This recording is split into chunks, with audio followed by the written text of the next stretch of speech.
Dans cette petite boîte, installée sous l'évier du réfectoire, se trouve une technologie qui éloigne les particules nocives de l'eau. Ce filtre à osmose inversée est le seul à savoir retenir les PFAS et TFA, retrouvés en trop grande quantité dans certaines zones de la région. En fait, c'est tout simplement physique ici. Donc, un filtre à charbon actif, lui, il va filtrer aux alentours de 5 microns. Ici, avec une membrane osmotique, on va être à 0,0001 micron. Donc, vous voyez, la différence, elle est énorme en fait. Mais on va rester toujours sur une eau légère. Ça va pas être une eau déminéralisée. Ici, on va avoir une eau très légère qui va être comparable à de très bonnes eaux en bouteille qu'on connaît bien.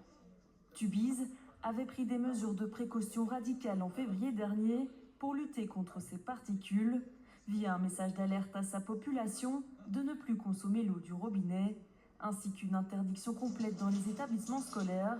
Aujourd'hui, avec l'installation de ces filtres à osmose inversée, c'est un soulagement.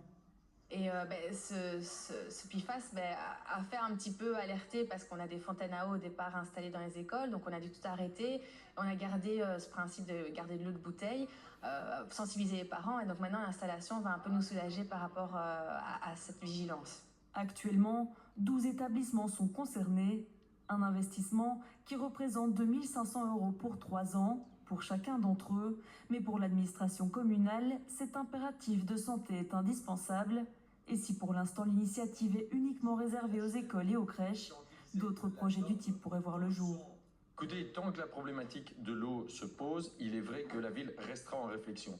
Nous sommes sur une question, en tout cas, nous l'évaluons comme telle, une question de santé publique, et donc nous allons poursuivre. Dans ces matières-là, c'est vrai qu'on ne se pose pas la question de combien ça coûte. La santé d'abord.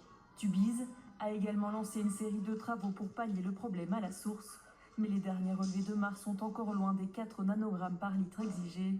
En attendant, ici dans cette école, la première cruche est servie, et dans quelques minutes, les enfants passeront à table avec une eau purifiée.